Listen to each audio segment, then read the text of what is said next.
ಓಂ ಕಯಾನಶ್ಚಿತ್ರ ಆಭುವದೂತಿ ಸದಾ ವೃಧಃ ಸಖಾ ಕಯಾಶಚಿಷ್ಟಯಾ ವೃತಾ ಓಂ ಆಪ್ಯಾಯಸ್ವ ಸಮೇತು ತೇ ವಿಶ್ವತಃ ಸೋಮವೃಷ್ಣಿಯಂ ಭವಾವಾಜಸ್ಯ ಸಂಗಥೇ ಶ್ರೀ ಗುರುಭ್ಯೋ ನಮಃ ಹರಿ ಓಂ.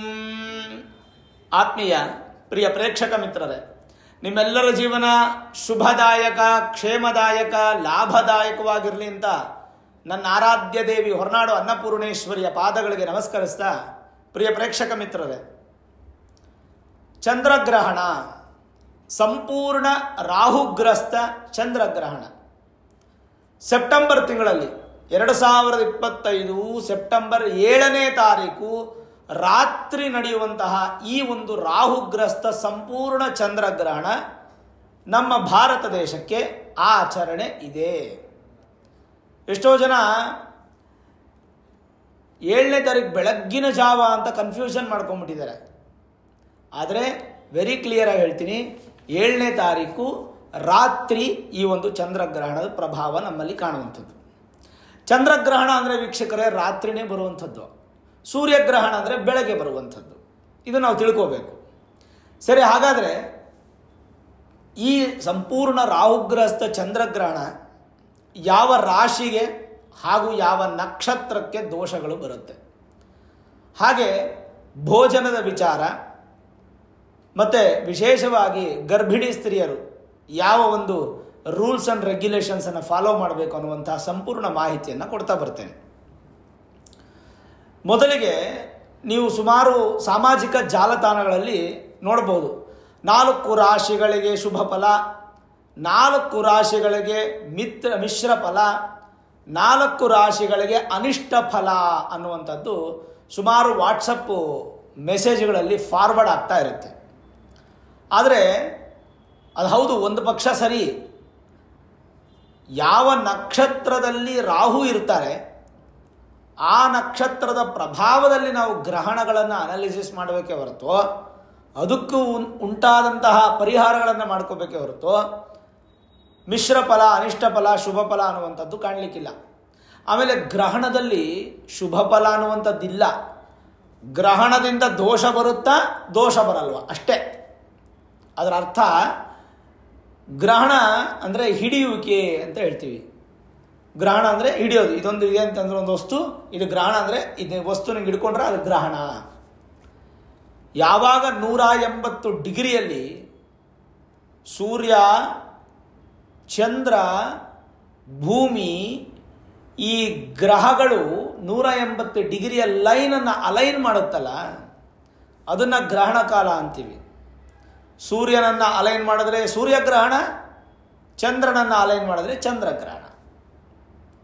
ಸರಿ, ಯಾವತ್ತು ಹಾಗಾದರೆ 2025 ಸೆಪ್ಟೆಂಬರ್ ತಿಂಗಳು ಅಂದರೆ 9ನೇ ತಿಂಗಳು 7ನೇ ತಾರೀಕು ಭಾನುವಾರ, ಭಾದ್ರಪದ ಶುದ್ಧ ಪೌರ್ಣಮಿ. ಭಾದ್ರಪದ ಶುದ್ಧ ಪೌರ್ಣಮಿ ಅವತ್ತು ನಾವು ಸಂಪೂರ್ಣ ರಾಹುಗ್ರಹಸ್ಥ ಚಂದ್ರಗ್ರಹಣ ಗ್ರಹಣಾಚರಣೆ ನಮಗಿದೆ. ಒಟ್ಟು 3 ಗಂಟೆ 31 ನಿಮಿಷ ಕಾಲ ಸಂಭವಿಸುವಂತಹ ಸುದೀರ್ಘ ಸಂಪೂರ್ಣ ಗ್ರಹಣ ಇದು. ತುಂಬ ಜಾಸ್ತಿ ಬಿಡಿ ಆ ಟೈಮಿಂಗ್ಸು, 3 hours 31 minutes. ಗ್ರಹಣ ಯಾವಾಗ ಸ್ಪರ್ಶ ಆಗುತ್ತೆ ಭೂಮಿಗೆ ಅಂತಂದರೆ, ಸ್ಪರ್ಶಕಾಲ ರಾತ್ರಿ 9 ಗಂಟೆ 56 ನಿಮಿಷಕ್ಕೆ ಗ್ರಹಣದ ಸ್ಪರ್ಶಕಾಲ ನಮಗೆ ಅಪ್ಲೈ ಆಗುತ್ತೆ. ಅದರ ಮಧ್ಯಕಾಲ ರಾತ್ರಿ 11 ಗಂಟೆ 42 ನಿಮಿಷಕ್ಕೆ ಮಧ್ಯಕಾಲ ಅಂತ ಹೇಳ್ತೀವಿ. ಅಂದರೆ ಈಗ ಉದಾಹರಣೆಗೆ ಒಂದು ಟ್ರಯಾಂಗಲ್ ಅಂತ ಇಟ್ಕೊಳ್ಳೋಣ. ಈ ಥರ ಮೇಲೋಗಿ ಈಗ ಬರುವಂಥದ್ದು ಅಲ್ವಾ, ಈ ಥರ ಗ್ರಹಣ ಪ್ರಾರಂಭ ಆಗಿ ಪೀಕ್ ಟೈಮ್ ಅಂತ ಹೇಳ್ತೀವಲ್ಲ, ಅದನ್ನು ನಾವು ಮಧ್ಯಕಾಲ ಅಂತ ಹೇಳ್ತೀವಿ. ಪೀಕ್ ಟೈಮನ್ನು ಸೀದಾ ಹತ್ತುತ್ತೆ, ಮೇಲಕ್ಕೆ ಹತ್ತುತ್ತೆ, 11 ಗಂಟೆ 42 ನಿಮಿಷಕ್ಕೆ ಡಾಟ್ ಬರುತ್ತೆ ಪೀಕ್ ಟೈಮು. ಅಲ್ಲಿಂದ ಮತ್ತೆ ಕೆಳಗೆ ಇಳಿತೆ ಮೋಕ್ಷ ಅಂತ. ನಾವು ಆ ಥರ ಎಕ್ಸಾಂಪಲ್ ತಗೊಳ್ಬೇಕು ಅಂತ ನಿಮ್ಗೆ ಹೇಳ್ತಿರೋದು. ಪೀಕ್ ಟೈಮ್ ಮಧ್ಯಕಾಲ 11 ಗಂಟೆ 42 ನಿಮಿಷ. ಮೋಕ್ಷಕಾಲ ಮಧ್ಯರಾತ್ರಿ 1 ಗಂಟೆ 27 ನಿಮಿಷ. ಅಲ್ಲಿವರೆಗೂ ಸಂಭವಿಸುತ್ತೆ 3 ಗಂಟೆ 31 ನಿಮಿಷಗಳ ಕಾಲ ಸಂಪೂರ್ಣ ಸುದೀರ್ಘ ಚಂದ್ರಗ್ರಹಣ ಅಂತ ಹೇಳ್ತೀವಿ ನಾವು. ಸರಿ, ಹಾಗಿದ್ರೆ ಯಾವ ಯಾವ ನಕ್ಷತ್ರಕ್ಕೆ ಯಾವ ಯಾವ ರಾಶಿಗೆ ಈ ಒಂದು ಚಂದ್ರಗ್ರಹಣದ ಪ್ರಭಾವ ಇರುತ್ತೆ ಅನ್ನುವಂಥದ್ದಾದರೆ, ಈಗ ರಾಹು ಇರತಕ್ಕಂಥದ್ದು ಶತಭಿಷ ನಕ್ಷತ್ರ. ಹಾಗಾಗಿ ಶತಭಿಷ ನಕ್ಷತ್ರ ಕುಂಭರಾಶಿಯವರಿಗೆ ಈ ಒಂದು ಗ್ರಹಣದ ಎಫೆಕ್ಟ್ ಅನ್ನುವಂಥದ್ದಿದೆ. ಅದು ಬಿಟ್ಟರೆ ಪೂರ್ವಾಭಾದ್ರ ನಕ್ಷತ್ರ ಕುಂಭರಾಶಿ ಹಾಗೂ ಮೀನರಾಶಿಯವರಿಗೆ ಈ ಒಂದು ಚಂದ್ರಗ್ರಹಣದ ಎಫೆಕ್ಟ್ ಅನ್ನುವಂಥದ್ದು ಕಾಣುತ್ತೆ.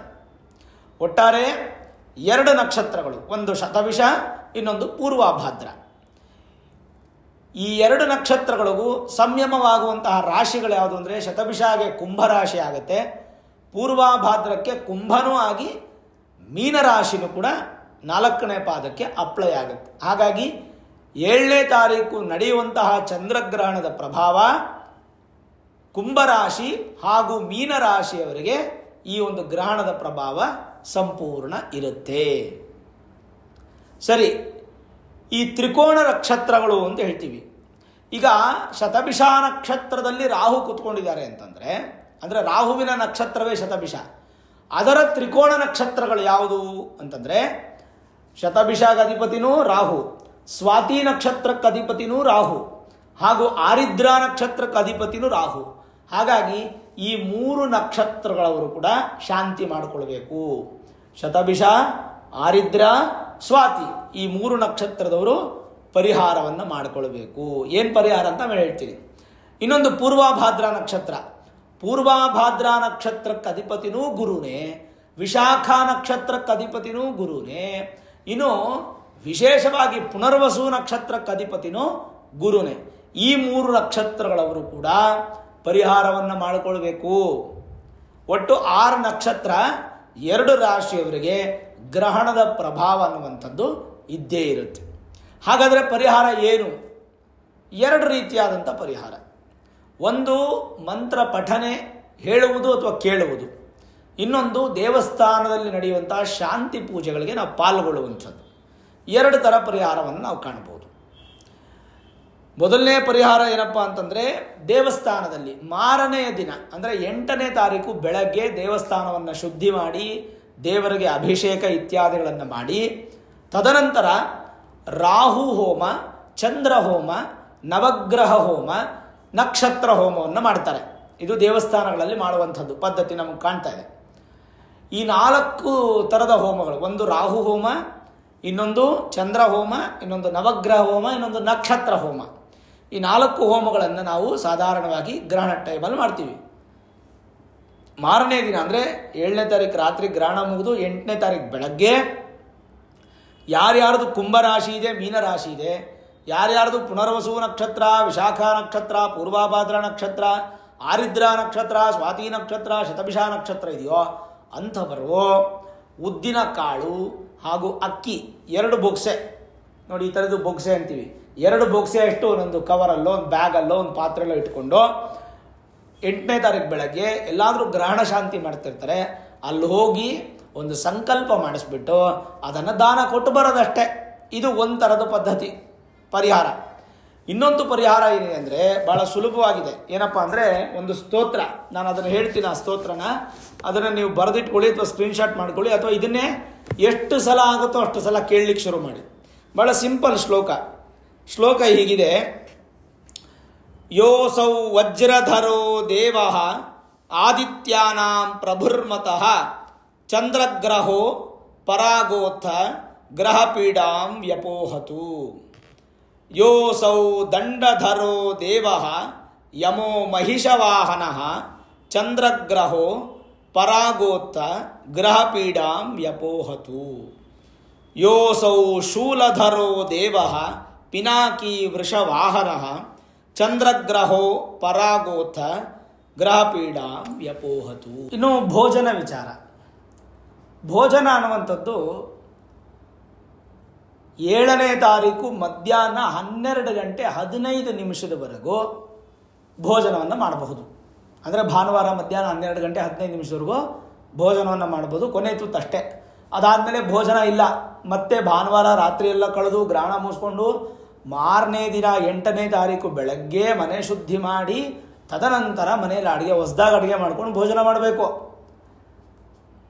ಆದರೆ ಮಧ್ಯಾಹ್ನ 3:15 ಬಾಲಕರು, 8 ವರ್ಷದ ಒಳಗಿರತಕ್ಕಂಥ ಬಾಲಕರು, 55 ವರ್ಷ ಮೇಲ್ಪಟ್ಟಂಥ ವೃದ್ಧರು ಹಾಗೂ ರೋಗಿಷ್ಠರು, ಯಾವುದೇ ವಯಸ್ಸಾಗಿರ್ತಕ್ಕಂಥ ವಯೋಮಿತಿಲಿರ್ತಕ್ಕಂಥ ರೋಗಿಷ್ಠರು ಮಧ್ಯಾಹ್ನ 3:15 ಭೋಜನವನ್ನು ಮಾಡ್ಬೋದು.